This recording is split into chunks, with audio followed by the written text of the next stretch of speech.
Lord, that there is nothing that takes the place of you. Oh, Lord, that we love you. Have you told the Lord that lately? Have you told him that you love him? He wants to hear that from you this morning.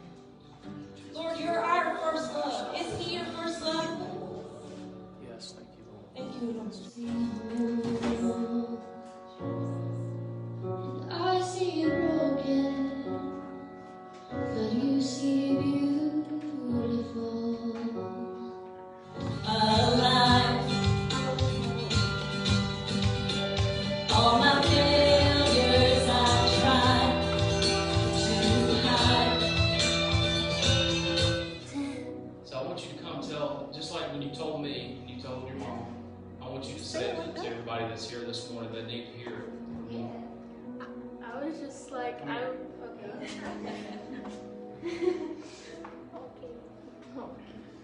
I just came up to them and I was like, guys, I'm so excited. Tomorrow's gonna be, it's just gonna be so good. And it's just gonna be so good. So that, and then I kind of got a word during prayer, and God was like, this is the turning point service. And I was like, yes. And so I'm just happy about that, because even if it may not look like a turning point service, it still is. Even if it might not be a whole church turning point, but it might be one for like someone that's watching or just someone in the crowd that needs to hear it. Turning point service for someone. For people, it's a turning point service. Thank you, Lord. Thank you, Lord. Here comes the glory. Thank you, Lord. Thank you for the glory. Thank you, Lord, for your glory. Thank you, Lord, for your presence this morning. Thank you, Lord, that you're coming to Waco to minister to us this morning. Thank you for listening to us when we cry out to you. Thank you for healing us when we need healing. Thank you for speaking to us when we need that word. Thank you for pushing us when we need to be pushed. Thank you for growing us when we need to grow. Lord, we thank you for who you are. Lord, I thank you for this church. I thank you for the people that come to this church. I thank you for this opportunity. We need reminders every now and then of things that when God speaks to us, we need reminders of how good He is to us. And sometimes we get caught up in the here and now. We get caught up in distractions. We get caught up in the things that goes on in our life. We get caught up in the world and the chaos. But He's in control, and we realize that. We know He's in control, and He's got this world in His hands, and He's going to see it through.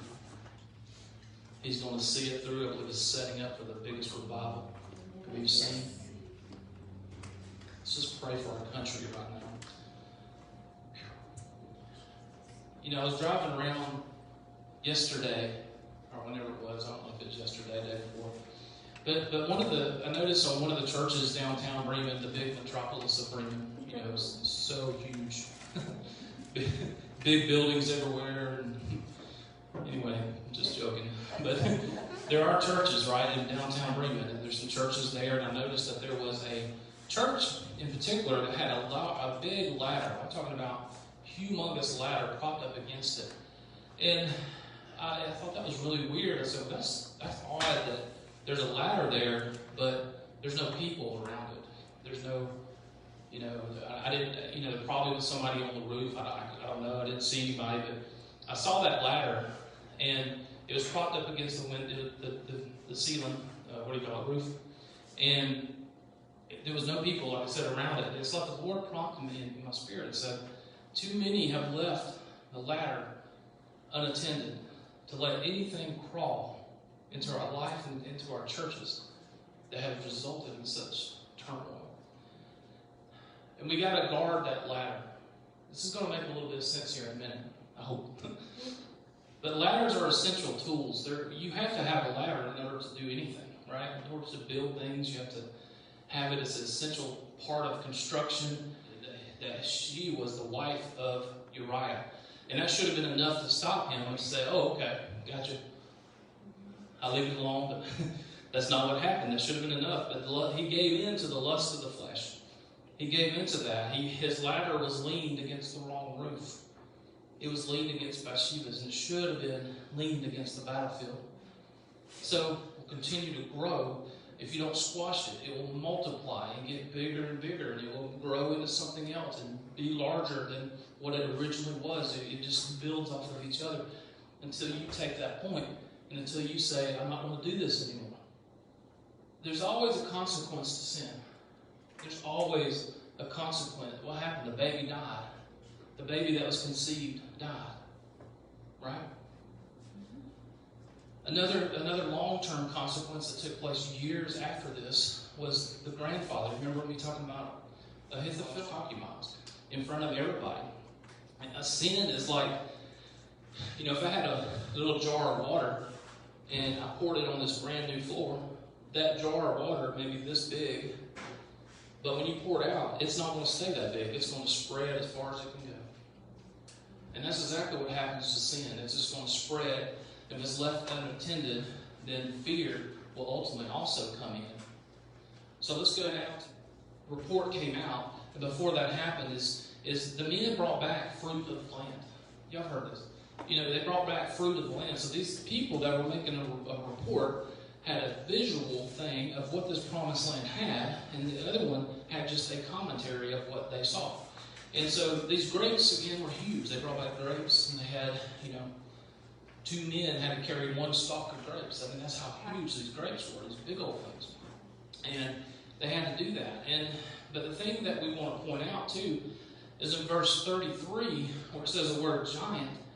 It's actually, if you go look at the Hebrew, the reason I pointed that out is that particular group of families were destroyed in the flood.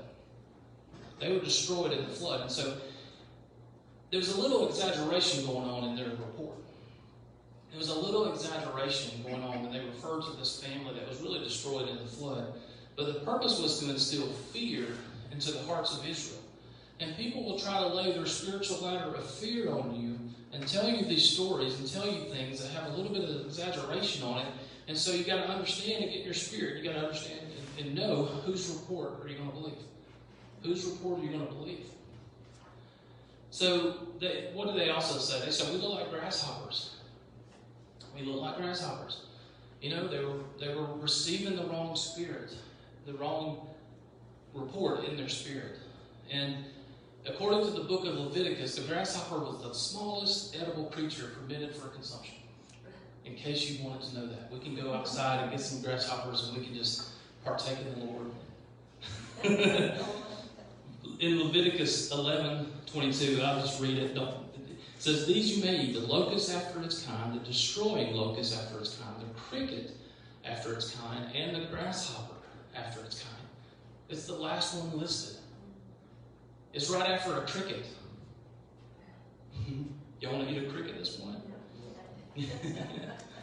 But the point I'm trying to make with all that is trying to say that the Israelites that came back were seeing themselves as prey. They were seeing themselves as prey instead of victors because the report of this men, that ladder of fear was leaning upon them, and they started receiving and believing that report that was coming from them. And it was a false report. It was an exaggerated report, and they received it. And I think for me, I would have, hopefully, if I was there, I would hope that I would have sided with Joshua and Caleb. Because I would rather be, the eater as opposed to the eaten. Right? Wouldn't you? I'd rather have that view of eating that big old grape and not being eaten myself and consumed myself. And so if you leave that ladder unattended, that spirit of fear can attempt to crawl up it and try to come up and put these thoughts in your minds. And when you hear different people talking, and if you receive that in your spirit, you have to be careful of that. Amen. You can receive this exaggerated report. So what happened to the children of Israel? Well, they got to have a 40-year vacation. It wasn't a vacation, was it? can find ourselves looking too much at ourselves and looking too much at our own ability. And God's going to stretch us. We got to understand, God will stretch us. He's going to push us a little bit. He's going to kind of make us get uncomfortable at doing things, because ultimately it grows us into what we need to do and who we need to be for Him. We don't need to get so comfortable that we get on the roof and then say, well, I know I should be at battle, but then we get so comfortable with ourselves that we just start looking around and start satisfying the lust of the flesh. We got to get our attention back to Him and back to God and who He is. And we got to understand that. So don't take your attention off of the ladder. And don't leave it unattended just for anybody, because they will come up and try to crawl up that ladder and push it against you and start whispering in your little ear stuff.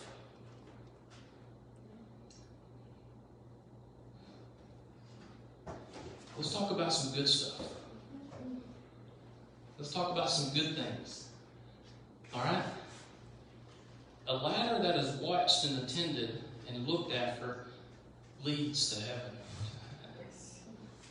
Leads to heaven. Let's go to Genesis 28. So what was happening here is Jacob was fleeing his brother, Esau. He was fleeing away from him because he was, he stole his birthright. He stole his birthright.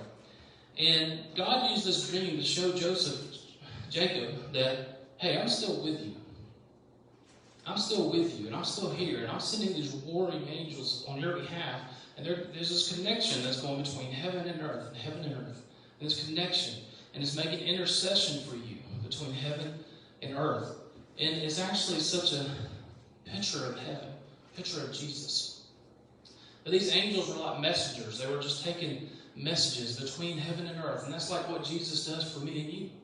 He is our messenger. He kind of he takes things between heaven and earth for us. There's a connection between heaven and earth. You have a direct connection. And you have incredible favor. You have access to God's presence and access to His amazing presence.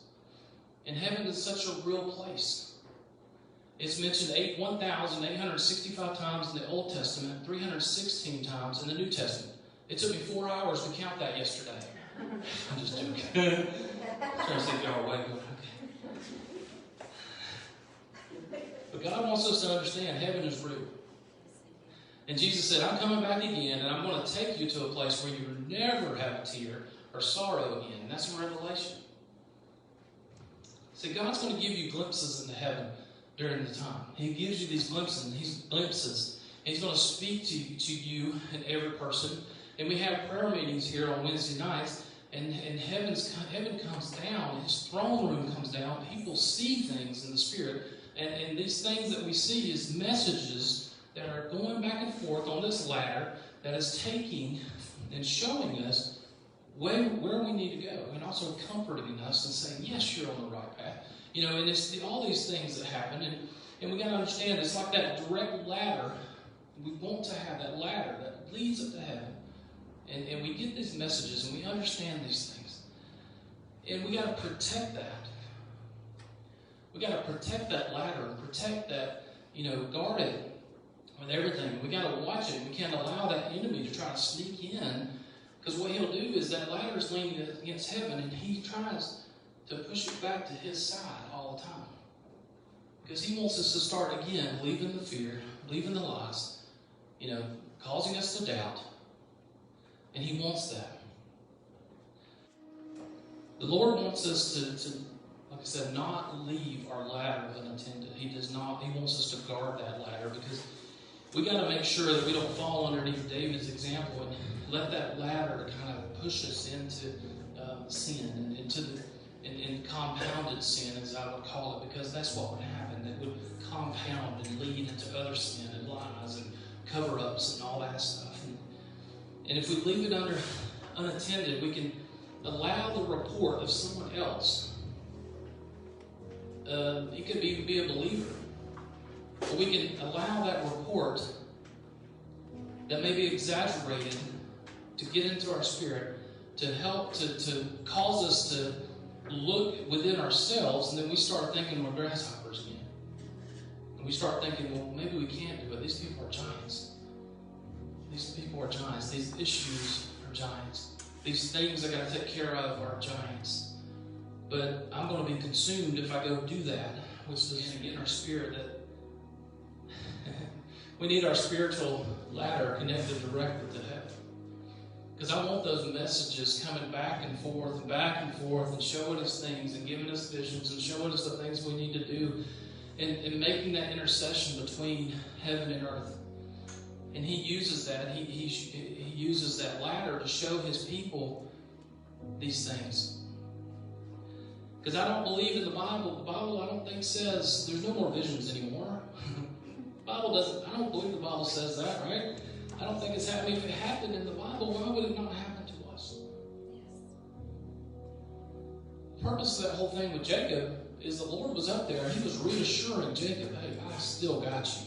I know you're in fear. You're running from your brother. I know my promises I have for you. And that's what he's saying to us. When we have something and the Lord speaks to us, we got to remember those promises. And maybe you forgot that you had that direct connection. Maybe you forgot that. Maybe you been thinking of yourself as a grasshopper lately and being consumed, right? But I want you to think of yourself as the consumer, as the eater, not the eaten. And of course, lastly, if you don't know Jesus Christ today, that's the most important thing you ever have to do is to get to know him and to know him, who he is, so you can have access to that spiritual ladder that takes messages and goes back and forth between heaven and earth.